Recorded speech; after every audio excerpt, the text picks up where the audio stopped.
Solo cuando el túnel está en la más absoluta oscuridad es cuando puede volver otra vez la luz.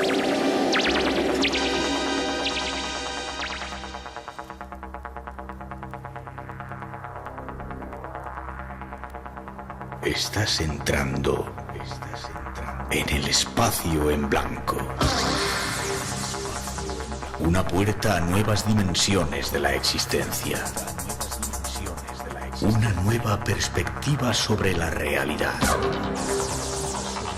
Espacio en blanco.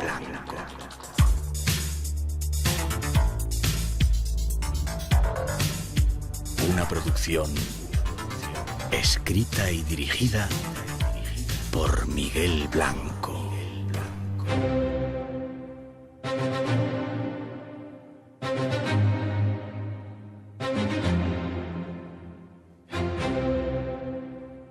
Hola, buenas madrugadas, llegamos, es Tiempo de Misterios aquí en Radio Nacional, en vuestra casa, en la casa de la radio, y hasta las 4 tenemos las 3 en las Islas Canarias para compartir esta aventura.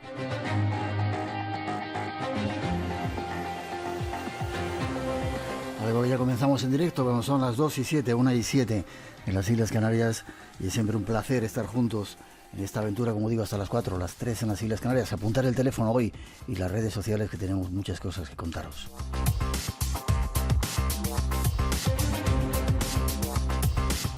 Los saludos y la bienvenida en nombre de todos los que nos encargamos de realizar el programa en esta ocasión. En la parte técnica, Rubén de Felipe y Paco Bermúdez, Rosa Rodríguez en la locución y producción, Natalia Sotillos en la realización y coordinación, y Miguel Blanco que os habla. Para todos nosotros un placer estar aquí en directo a estas horas.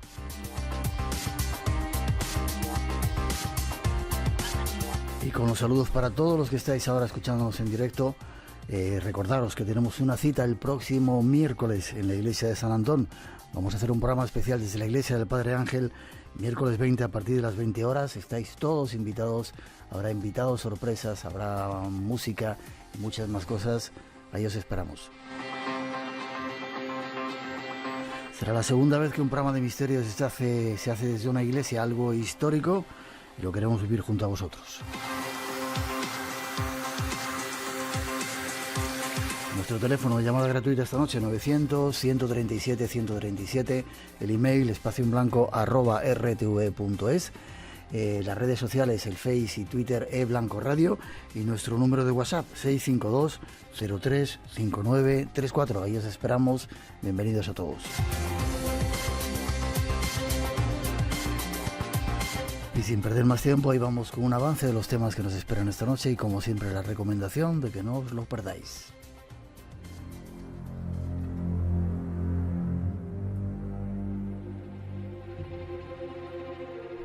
Esta noche vamos a viajar hacia un lugar maldito. Alcatraz. En esta isla inhóspita y azotada por el viento en la bahía de San Francisco, se alza la que fue la primera cárcel de máxima seguridad de Estados Unidos. Siempre tuvo fama de ser un lugar siniestro. Solamente su nombre, Alcatraz, evoca imágenes de brutalidad, violencia y locura.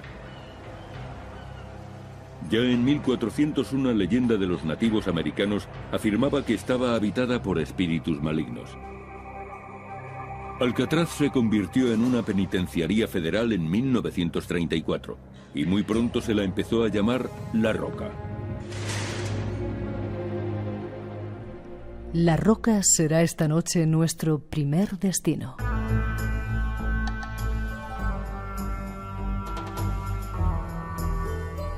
Seguiremos con datos acerca de ese descubrimiento en el interior de la Gran Pirámide de Keops. De ser ciertos, podemos estar frente a uno de los hallazgos más importantes de nuestra historia. Esta noche sabremos algo más de todo ello.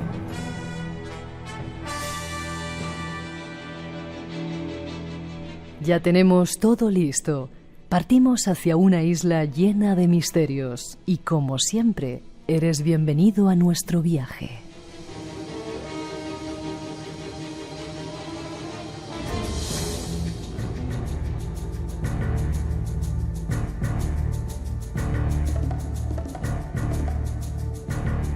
gustado la introducción? Muy bien, perfecta. Ángel Montero, tenía unas ganas de tenerte en el programa. Buenas noches, ¿cómo estás? Buenas noches. Es nuestro primer invitado, él es periodista, escritor. Has estado trabajando 25 años en Marca y El Mundo. 23. 23. Eso es. Y de repente cambiaste, bueno, no sé si cambiaste, te metiste y escribiste primero un libro que te tenía ganas por ello, 50 años de mentiras, JFK, y este último se llama Alcatraz, la prisión perfecta. ¿Por qué? ¿Te gustan esos temas? Sí, han sido dos temas que durante muchísimos años he investigado paralelamente a mi actividad profesional, y la verdad es que son dos libros que en algún momento a mí hubiera disfrutado haberlos tenido en la mano, pero nunca los tuve. Y entonces decidí tenerlos. La mejor manera era escribirlos yo. Tú. Y eres consciente de que si alguien quiere saber algo de Alcatraz tiene que pasar por este libro, un trabajo que te has pegado, cientos de fotografías, mogollón de temas concretos, súper bien documentado.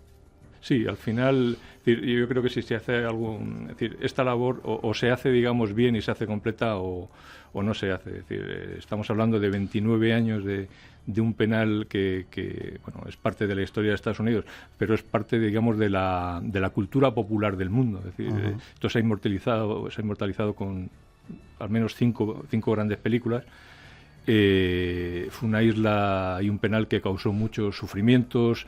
Al final recibe, me parece que son, no sé si 500.000 visitantes todos los años. Es decir, es brutal la incidencia que tiene a diario esta isla en los medios de comunicación. Siguen echando las películas en las cadenas de televisión. Estamos hablando de películas de 30 años, de 25 años.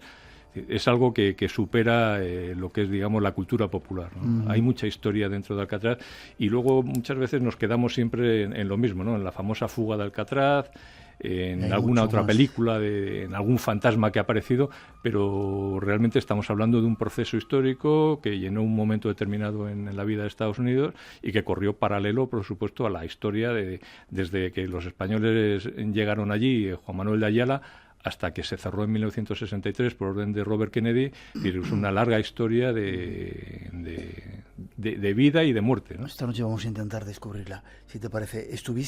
¿Lo visitaste? Sí. ¿Y qué impresión te produjo cuando estuviste allí? Yo me quise informar primero.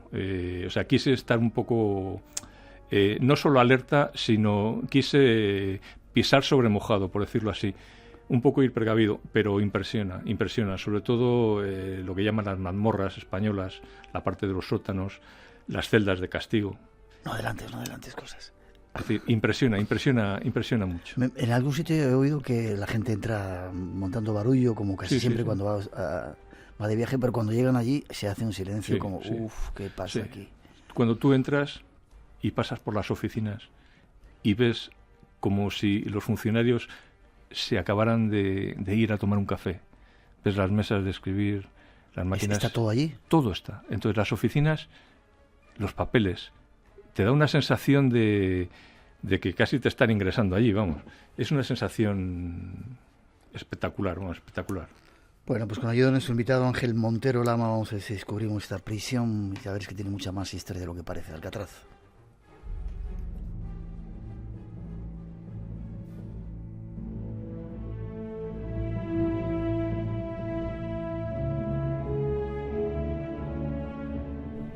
La isla de Alcatraz, también conocida como La Roca, es una pequeña isla bañada por el Pacífico, ubicada en el centro de la bahía de San Francisco, en California.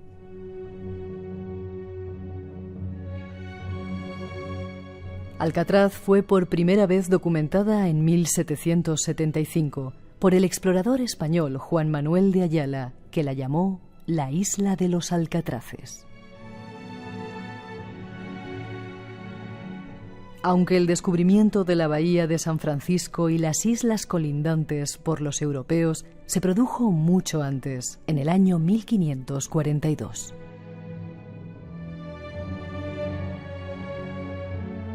Sin embargo, antes de la llegada de los españoles, se calcula que había alrededor de 10.000 indígenas entre el Point Sur y la bahía de San Francisco, que fueron llamados Solone, palabra que significa gente del oeste. Parece que la isla fue utilizada originalmente por los indígenas para aislar a algunos miembros que habían roto alguna ley tribal. Fue utilizada también para recolectar alimentos, como huevos de aves marinas, además de servir de refugio con la llegada de los europeos.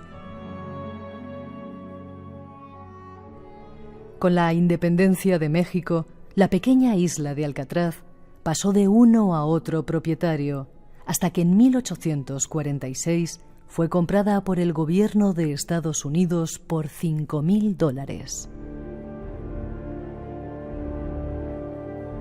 Los cuarteles disciplinarios de Alcatraz fueron adquiridos por el Departamento de Justicia de los Estados Unidos el 12 de octubre de 1933 y la isla pasó en 1934 a formar parte de la Agencia Federal de Prisiones. La cárcel estuvo en uso durante 29 años, hasta el 21 de marzo de 1963, albergando un total de 1.545 reclusos.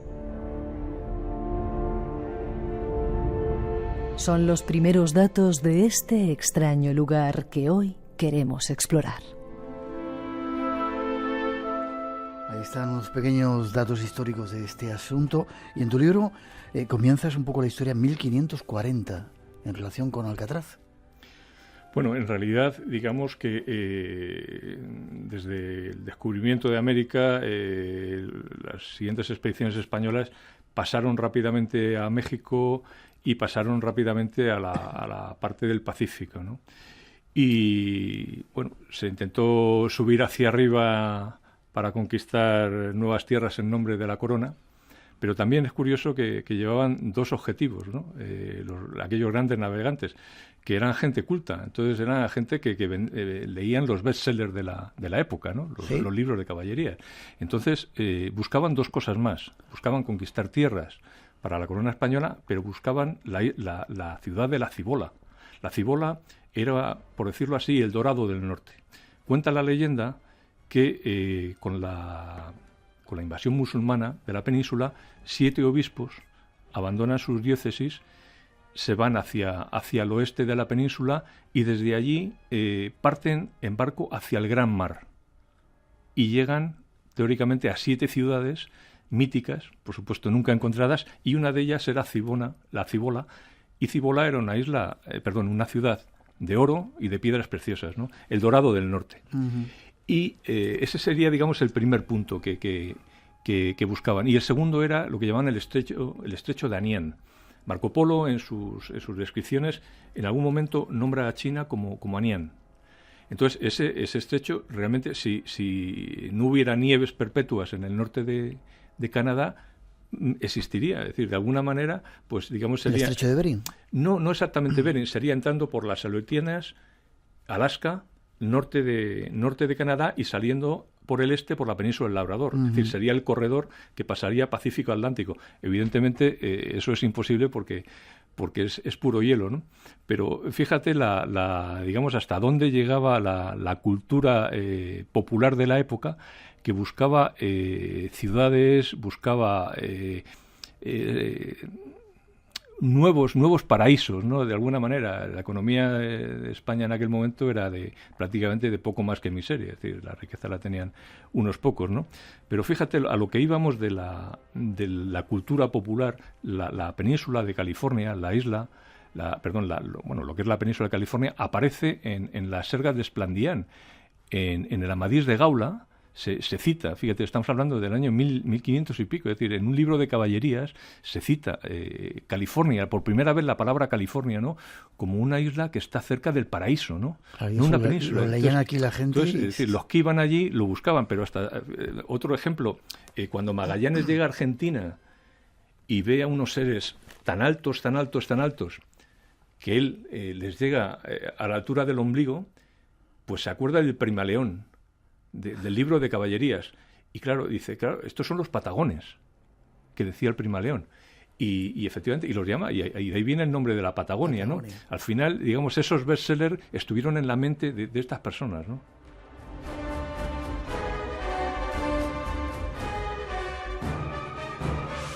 Te decía que nos escuchan desde muchos lugares. Aníbal Narváez Arroyo dice que nos escucha cerca de la bahía de San Francisco, en California. Ajá. Ahí está escuchando el programa. Saludos para todos los que estáis ahí detrás de Radio Nacional en muchas partes de fuera de España. Van buscando eso, no se paran en la isla. Creo que hay muchas expediciones que pasan al lado y no la ven. Hay, digamos, bueno, este oyente que vive cerca de la bahía sabrá que muchos días se levanta por las mañanas con una niebla tan espesa que no se ve a 1 metro, ¿no? Entonces, muchas expediciones, algunas de las expediciones pasaban de largo, ¿no? Y llegaban hacia lo que es Oregón y demás, ¿no? Y luego, aparte, pues, los naufragios que eran moneda corriente en aquellos tiempos. Incluso el barco que hacía la ruta Manila-Acapulco, que tenía la obligación de costear y de cartografiar las zonas, tuvo también muchos accidentes en esa zona, ¿no? Entonces era una zona que tardó en descubrirse, ¿no?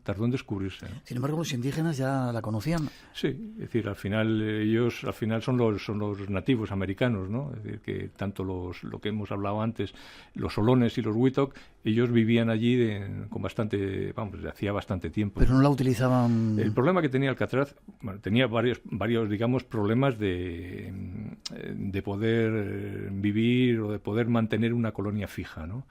No tenía agua.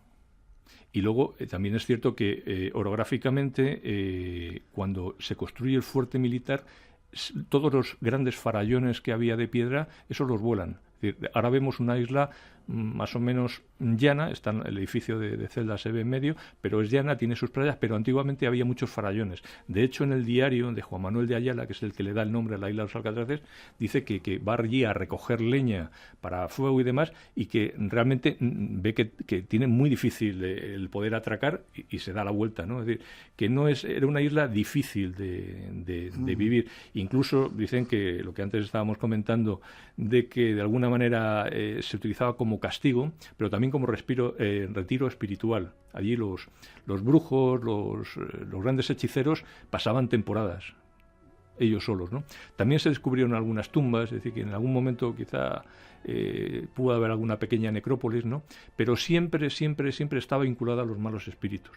Por lo tanto, nunca se hizo el menor intento no de habitarla, por lo que digo, la dificultad sobre todo del agua, pero simplemente de algo estable, ¿no? Ya. Llegan los españoles a Ayala y es el que lo descubre y le da nombre. Sí, es el que le descubre y le da nombre, pero tenemos que tener en cuenta que es muy poco tiempo la isla es española, muy poco tiempo. 10 años. No, son más, son entre unos 40 y tantos, porque al final entre la paz de Guadalupe, Hidalgo, es decir, pasa a México, luego la paz Guadalupe, Hidalgo con los americanos, que en realidad lo que hicieron fue quedarse con toda la zona sur de Estados Unidos y la zona norte de México. Por eso dicen aquellos mexicanos de Nuevo México, de Arizona y demás, que ellos no han pasado la frontera, sino que la frontera les ha pasado a ellos, ¿no? Yeah. Entonces, fue muy poco tiempo, la verdad, español. Pero bueno, de hecho, vas allí a la isla y hay una bandera española antigua, ¿sí? De estas que tiene solo la mitad roja, la mitad amarilla, con el escudo. Es un escudo, en realidad se ve es de la corona de Castilla y de León, nada más, ¿no? Es decir, es una bandera muy antigua, ¿no? Un poco homenaje a aquellos primeros y luego habitantes. Llegan y la venden por $5,000. Pero eso ya fue posterior, porque cuando pasa a México hay un americano que al gobernador Picó, se llama Pío Picó, le dicen, esto está deshabitado, yo te la compro, ¿no? Y entonces hizo el conato de comprarla, realmente nunca pagó, pero se apropió de la isla. Hubo una transacción un poco rara, hasta que al final, cuando empieza la fiebre del oro, el Estado americano ya decide que tiene que controlar el paso. Los rusos están bajando, vienen de la zona de Siberia, bajan desde Oregón, también con la fiebre del oro, y hay un tráfico terrible. De hecho, es cuando tiene la máxima efervescencia la ciudad de San Francisco, ¿no? Entonces deciden hacer un control, y la mejor forma de tener un control es en dominar la bahía, ¿no? Y ahí es donde se monta el primer fuerte militar, y entonces el Estado de Estados Unidos, el Estado federal, decide comprarlo y hacer un gran fuerte, ¿no? Cañones, mucha defensa. Sí, pero en realidad nunca se utilizó. Es decir, hubo un regimiento allí, incluso de francotiradores, pero realmente fue más causar respeto que otra cosa, ¿no? ¿Y cuándo comienza a ser un penal por parte de Estados Unidos?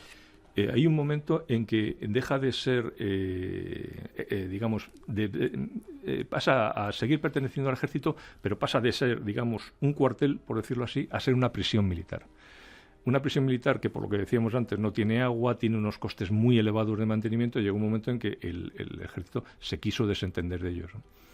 A primeros del siglo XX, el año 12 o por ahí, se hace el nuevo complejo de celdas, y es cuando ya se hace imposible el mantenimiento por parte del ejército. A partir de ahí, ya en el año 30 y tantos, tanto prisiones militares como el FBI, como el fiscal general, deciden crear lo que es el moderno Alcatraz para acabar con todos los famosos gángsters, los comienzos de la mafia, es decir, meter el miedo en el cuerpo a los que estaban en la calle y a los que estaban en otras cárceles, ¿no? Ya. Porque ahora hablaremos de eso. 2:27, 1:27 en las Islas Canarias. 900-137-137 nuestro teléfono. Esta noche visitamos La Roca. Pero son muchos pensionistas y pocos o menos los cotizantes. Revertir esta reforma laboral, de manera que los jóvenes confiaran en que pagando su pensión, al final de su vida laboral, ellos también cobrarían. Más de 9,5 millones de personas cobran pensiones en nuestro país. La cifra crece año tras año y muchos expertos cuestionan la viabilidad del sistema si no se realizan reformas. Futuro Abierto, con Tato Puerto. Esta semana en Futuro Abierto hablamos de las pensiones. Los domingos a las 6 de la mañana es hora de Radio Nacional de España. Mensajeros de la Paz, el Padre Ángel y el Espacio en Blanco quieren invitarte a una experiencia única. Será el miércoles día 20 de diciembre en la iglesia de San Antón de Madrid, a partir de las 8 de la tarde. No te pierdas esta ocasión única de sentir el misterio de la Navidad. En Radio Nacional, dentro del Espacio en Blanco, estás invitado. Te esperamos.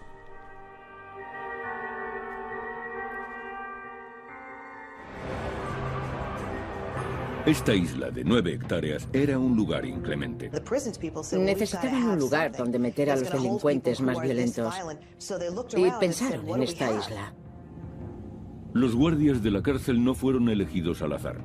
Eran los más duros del país. Los prisioneros solo podían recibir una visita al mes siempre que el alcaide lo aprobara. Las celdas de cemento medían 1,5 metros por 2,75.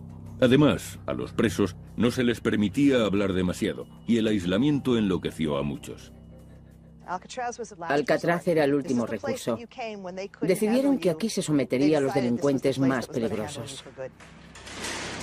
Los informes oficiales son imprecisos, pero se cree que 64 hombres murieron tras estas rejas o tratando de escapar.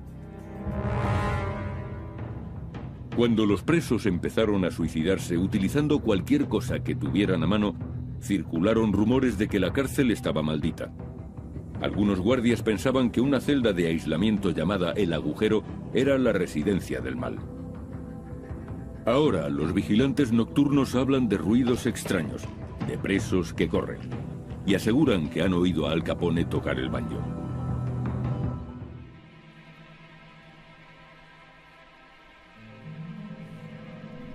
Conozcamos algunos detalles más de este lugar embrujado. Pues volvemos a Alcatraz. Y antes de que me cuentes cuando lo convierten en prisión, hubo un tiempo que fue un sitio donde llevaban, por ejemplo, a los que no desertores, los que no querían ir a la guerra de Vietnam. Me parece que era de Vietnam. No, fue la Primera Guerra Mundial. La Primera Guerra Mundial, sí. Claro, Vietnam ya estaba, había encerrado. Y vivían como Dios allí. Claro, es decir, fue un... Intentaron, estamos hablando, por supuesto, antes de la nueva prisión, digamos, de antes de ser prisión federal, estamos hablando de la Primera Guerra Mundial. Entonces hubo muchísimas quejas porque había lo que luego se llamó objetores de conciencia, los enviaban allí y allí realmente llevaban una vida muy, muy relajadita, pero hasta tal punto que los medios de comunicación decían cómo nuestros chicos están en Europa pegando tiros y estos señores están viviendo a cuerpo de rey. Incluso organizaban, creo, veladas de boxeo y obras de teatro dentro de la propia cárcel, ¿no? Entonces decía que hasta engordaban los presos, ¿no? Yeah. Es decir, fue un periodo de transición, ¿no? Dentro de la prisión, que coincidió también con varios... Hubo dos momentos de ingresos de nativos americanos. Uno fue cuando acaba la guerra civil, que los nativos americanos no entienden por qué tienen que seguir en el ejército cuando ya acabó la guerra, y los que no quieren seguir, que son la mayoría, los ingresan allí, y luego con el sistema educativo no aceptan el sistema educativo del gobierno federal, y también van a la cárcel. Es decir, hay dos momentos ahí que son intermedios con los presos que estábamos hablando de la Primera Guerra Mundial, que hay oleadas de indios americanos, ¿no? Por eso luego, cuando hablemos más adelante, en los años 70, hay una invasión de indios. Vale, se crea la cárcel y, bueno, empieza a ser un sitio complicado, ¿no? ¿Cómo era la vida? En alguna parte he oído o leído que no les dejaban hablar a los presos. Esa era la condición. Es decir, eso era lo más duro para los presos. Del año 34 al año 37, creo que fue, cuando ya se abolió. De hecho, hubo, con toda la dureza de la prisión, hubo 3 huelgas de internos, ¿sí? Porque no lo resistían. Es decir, ellos, el tener que estar viviendo desde las 6 de la mañana hasta las 9 y pico sin poder dirigirle la palabra absolutamente a nadie, y solamente poder responder si se dirigían a ellos los internos, eso creo. De hecho, las primeras fugas los primeros intentos de fuga fueron suicidas, es decir, fueron gente que sale a saltar la valla y a irse. Es decir, si me disparan, me disparan. Y de hecho fue lo que pasó, ¿no? Es decir, los volvió locos. De hecho, los estudios hablaban de que había un 75% de la población interna con problemas psicológicos, cuando en el resto de las prisiones americanas estaban hablando en torno al 15%. ¿Ya cuánta gente había recluida?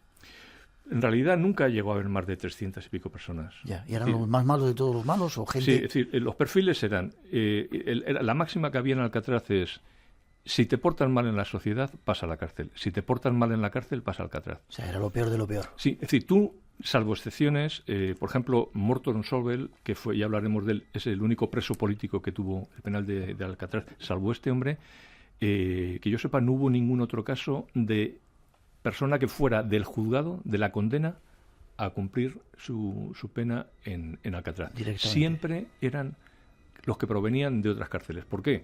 Porque se intentaban fugar de otras cárceles, o porque se portaban tan mal que había que dar un escarmiento, ¿no? Es decir, era un penal de escarmientos. Vale, ¿y cómo era la vida? ¿Cómo era la vida de los presos? Era muy dura. Es decir, para trabajar, que en principio podemos pensar, joder, encima los hacen trabajar duramente, eso era un privilegio. Cuando trabajar era un privilegio. Cuando tú, digamos, al cabo de los meses habías demostrado una buena conducta, te podían permitir ir a la lavandería, a la peluquería. Ellos trabajaban con uniformes del ejército, los arreglaban, los planchaban, es decir, tenían varias industrias, ¿no? Pero la dureza, los 14 o 15 recuentos diarios, salvo la alimentación, que una alimentación muy calórica, es decir, bastante buena, que incluso hubo quejas y tuvieron que bajar el nivel de calorías. La vida era muy dura, pero la principal dureza que tenía ese penal era que no se podía hablar. No podías hacer nada, ¿no? Eso terminó volviéndolos locos. Y luego había otra cosa, que es que ellos se sentaban en su patio y veían San Francisco. Pero cuando había fiestas en San Francisco, ellos oían la música. Ellos oían la viveza de la ciudad, ¿no? Y eso los seguía volviendo más locos, ¿no?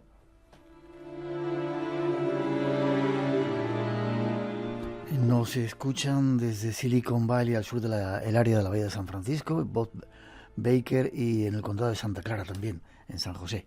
Fíjate, la gente que lo está escuchando por ahí dice: genial el invitado. Estos eran los presos. Había gente... Claro, los funcionarios, ¿cómo eran? ¿Escogían a los más duros que había en todas las penitenciarías? Eso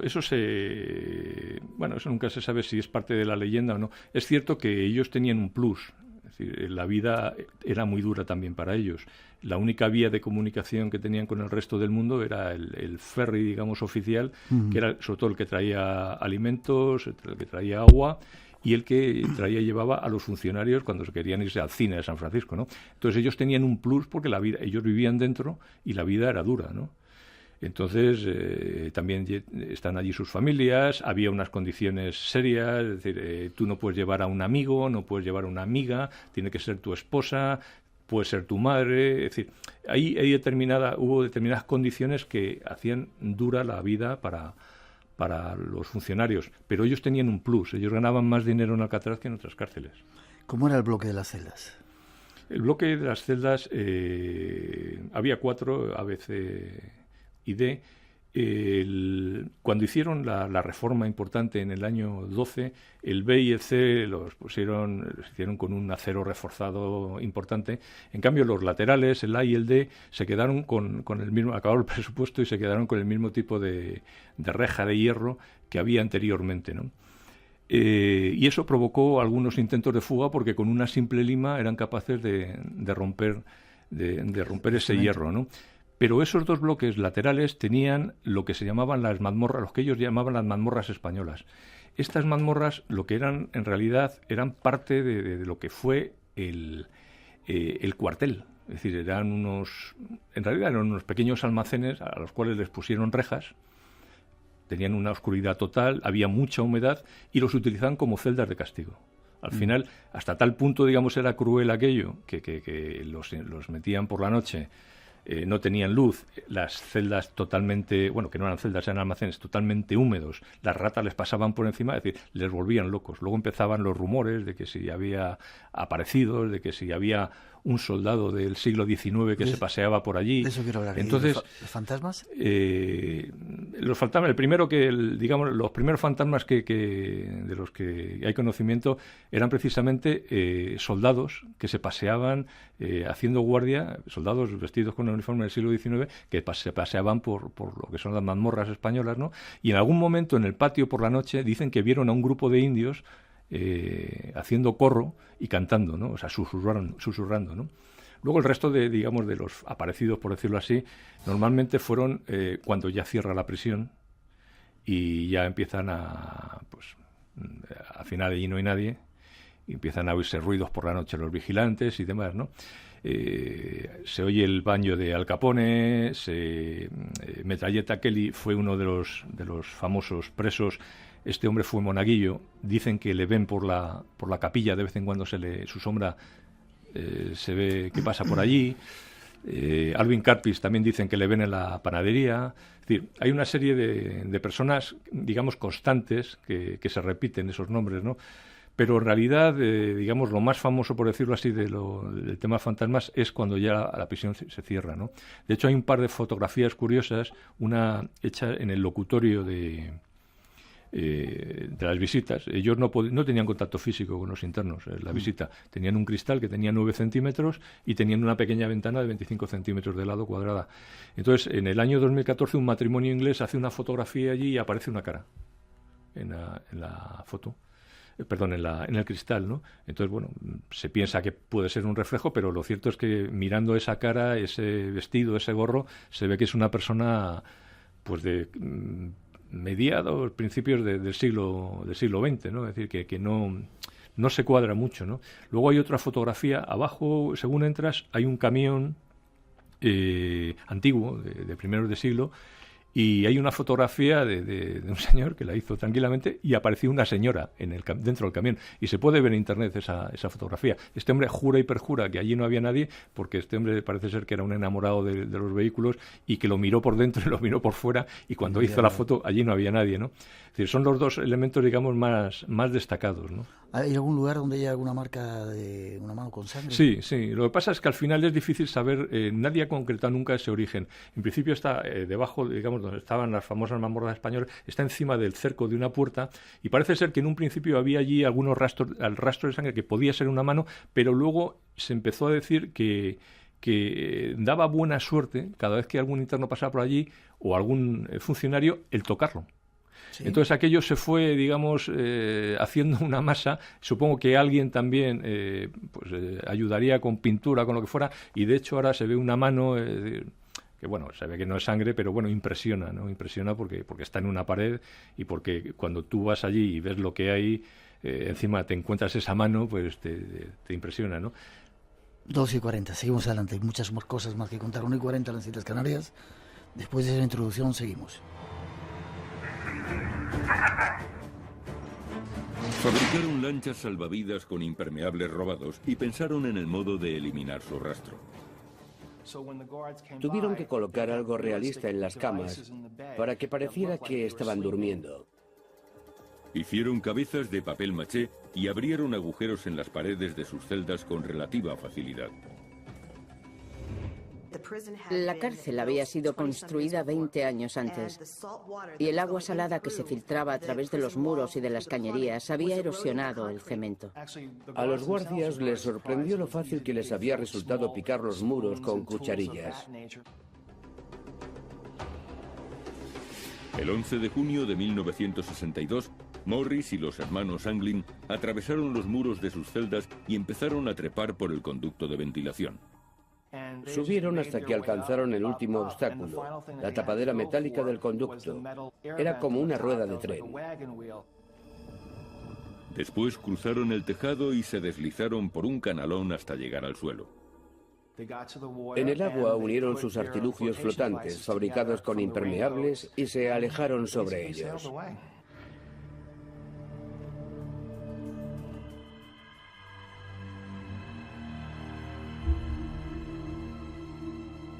La fuga de Alcatraz. Esos eran algunos datos históricos.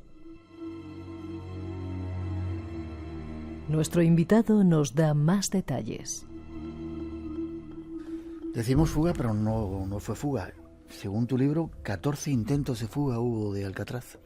Eso y algunos de ellos suicidas, es decir, me voy de aquí porque me maten cuanto antes. Básicamente los primeros, ¿no? Es decir, realmente no se puede decir que ninguna fuga tuvo éxito, porque efectivamente Frank Morris y los hermanos Anglin desaparecieron, pero pudo ser como otros internos que desaparecieron en las aguas.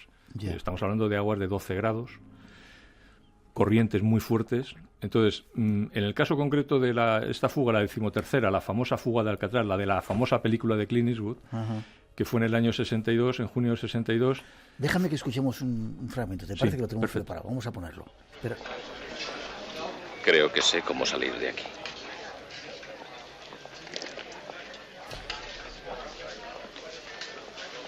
¿Se puede saber qué miras?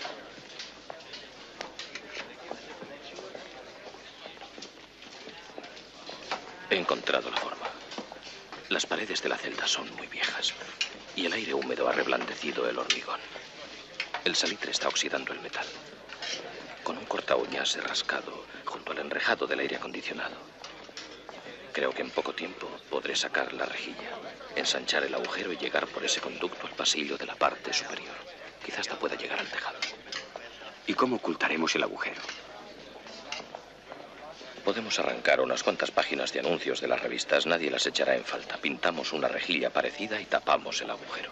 Habrá que esconder la rejilla entre la toalla o bajo la colchoneta. Yo he pedido un acordeón para colocarlo delante de mi agujero. Suponiendo que logremos salir de las celdas. Es un fragmento de la fuga de Alcatraz. Nos preguntaban qué había de cierto en esta película de Clint Eastwood. Está basada en una de esas fugas. Esta es la famosa fuga de Alcatraz, el intento de fuga 13º. Es muy fiel esa película. Es decir, lo que pudo pasar con lo que narra la película de Siege, yo creo que es fidedigno a un 90%. Hay algunos anacronismos, es decir, por ejemplo, se ve en la película que el famoso preso que se corta los dedos, eso ocurrió 20 años antes. Es decir, hay un momento en que se sugiere que allí puede estar Al Capone no estaba en ese momento en la prisión, pero es muy fiel y el proceso, digamos, de fuga, proceso físico como se hizo, se corresponde con la realidad. Vale, vamos a los primeros. ¿Nunca llegaron a...? No hubo ninguno, solamente hay un caso de dos que salieron nadando y no se les volvió a ver. Pero estamos hablando de invierno, estamos hablando de temperaturas extremas. ¿Tiburones? Y bueno, los tiburones es otra parte de la leyenda de Alcatraz. Es decir, hay tiburones pequeños, son tiburones que comen plancton. Es decir, creo que en los últimos 40 años hay descritas 2 o 3 ataques de tiburones. Es decir, no son tiburones peligrosos, pero es algo muy importante el tema de los tiburones en Alcatraz, porque todos los internos estaban convencidos de que se los comerían los tiburones. Yeah. Todos. Entonces, era una, digamos, de la parte de las leyendas de Alcatraz, ¿no? Entonces, los primeros intentos de fuga fueron muy desesperados.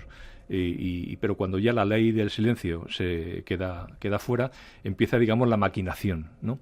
Y normalmente vienen por la vía, lo que decíamos antes, de los dos pabellones extremos, los que no habían podido llegar a tener esos barrotes del acero templado especial que eran prácticamente inviolables, ¿no? Incluso hay una fuga del famoso Doc Baker. Doc Baker era una familia de delincuentes. La madre se llama Ma Baker, la famosa canción de Boney M, que hablaba de Ma Baker. Este hombre, en un momento dado, se da cuenta que en el pabellón D son mucho más blandas los barrotes, organiza un escándalo para que le envíen allí. Y sale por la noche. Es el único, aparte de la fuga de Alcatraz, de Frank Morris o los hermanos Anglin, es la única fuga que se desarrolla desde las celdas. El resto es desde los puestos de trabajo, ¿no? Desde la lavandería, desde la cocina. Y este es el único intento de fuga. A Doc Baker le dieron un tiro, vamos a decir, que fue imposible. ¿Y la más imaginativa, la fuga más imaginativa? Bueno, yo creo que la más imaginativa de todos fue uno de los internos. Su trabajo era, cuando venía el barco, el trasiego, ayudar a subir y a bajar, a portear, por decirlo así, ¿no?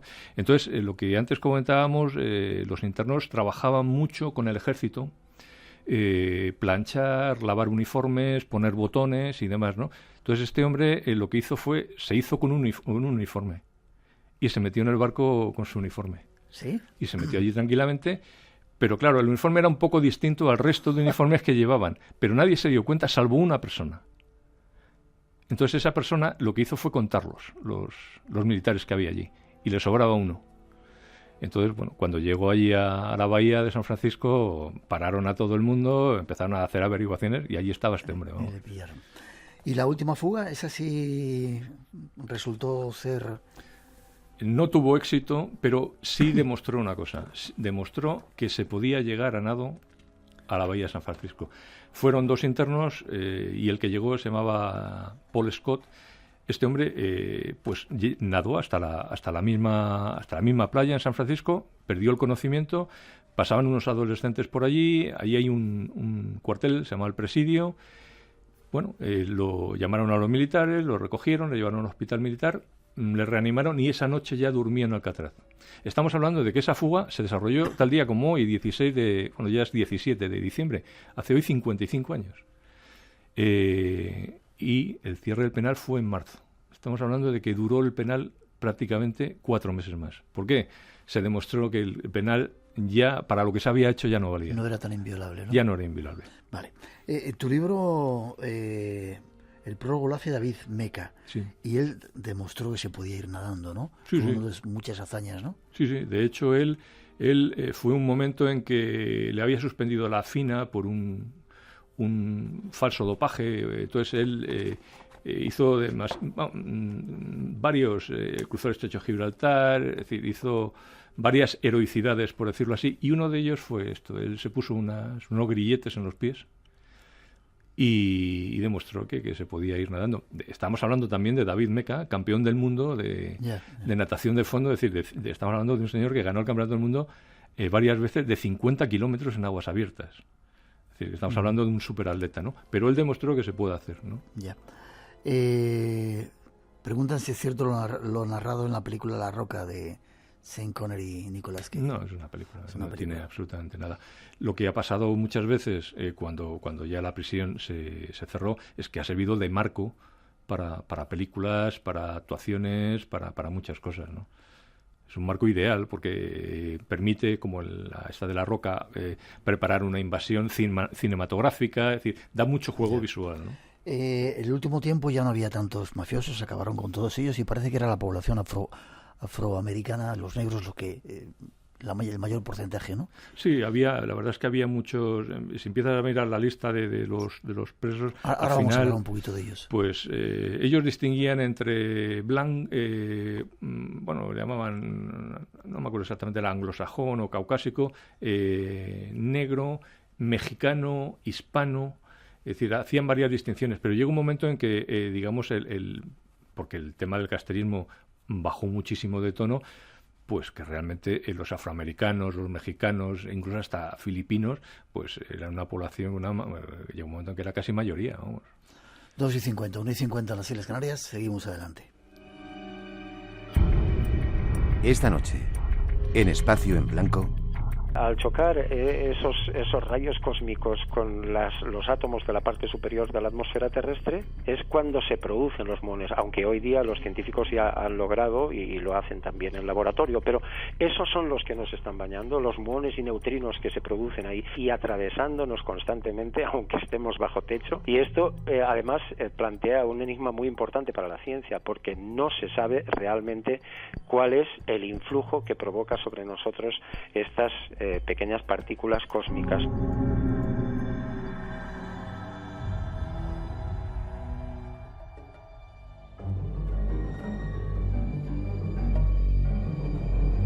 Conozcamos ahora algunos de los presos que estuvieron en Alcatraz.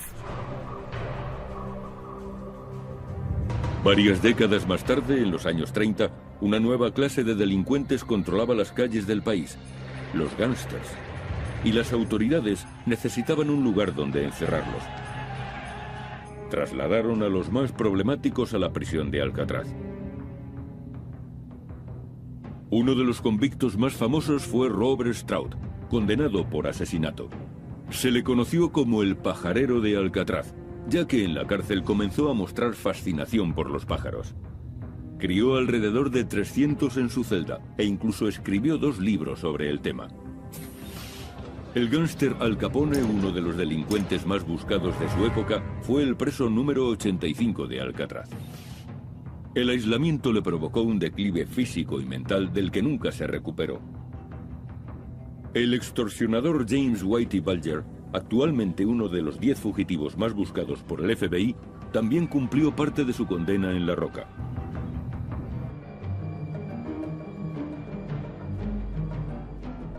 Mafiosos como Al Capone son un ejemplo, pero hay más.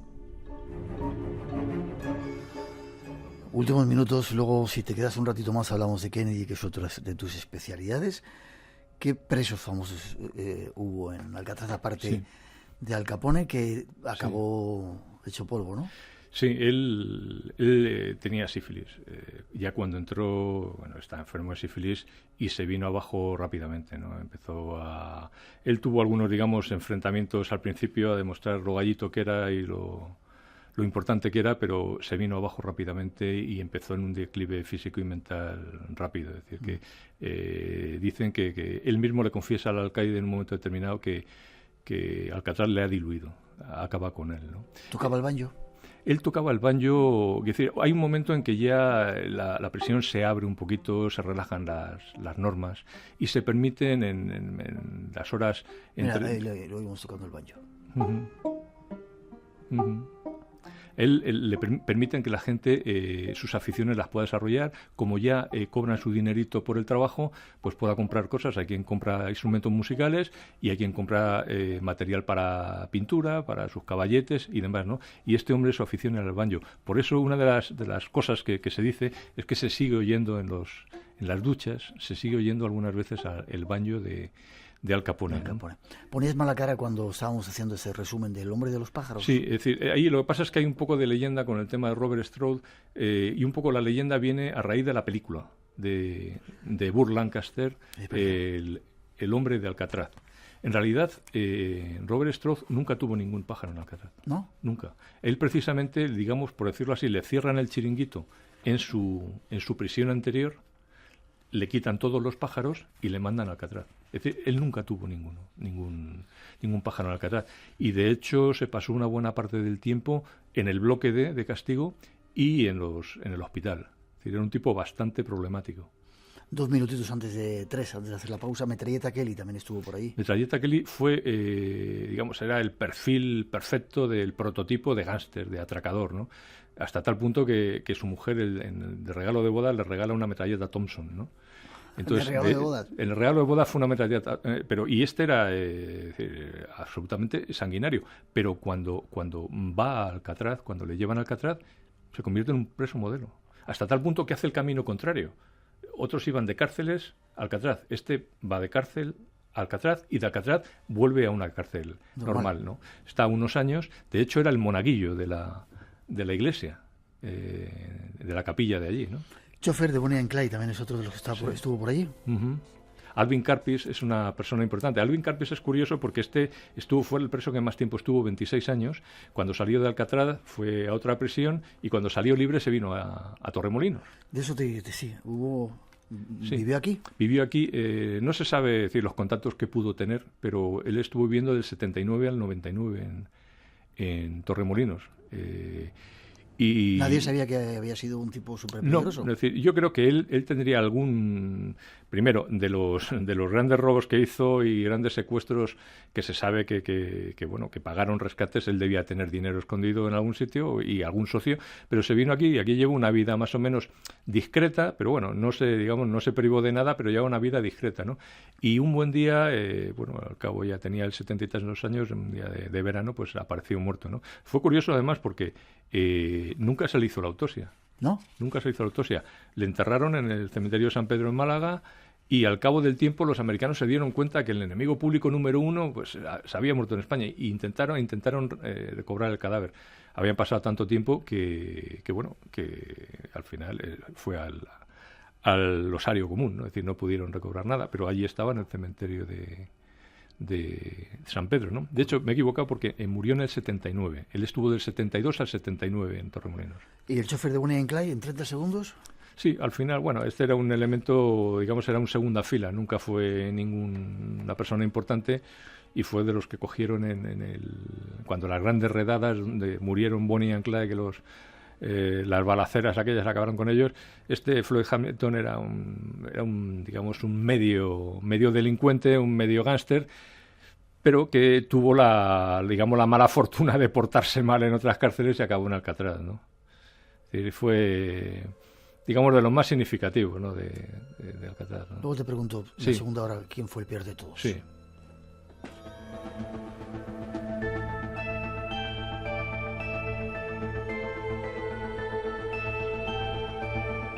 O te lo pregunto ahora, ¿quién fue el peor de todos? 30 segundos. Más malo de todos los malos. No, yo te diría que como comportamiento en la cárcel quizá fuera Robert Strode.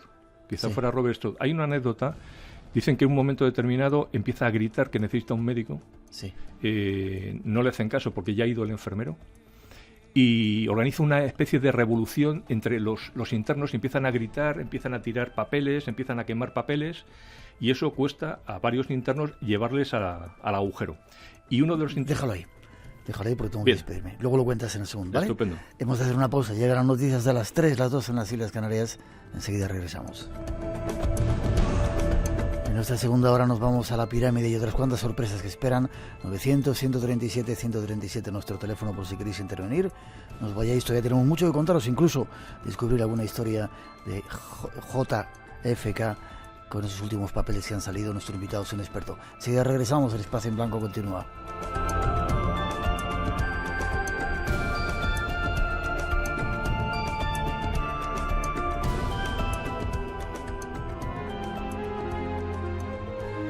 El próximo miércoles, día 20 de diciembre, te invitamos a una aventura única. Desde la iglesia de San Antón, en Madrid, programa especial del Espacio en Blanco, a partir de las 8 horas de la tarde. El misterio te espera. Estás invitado.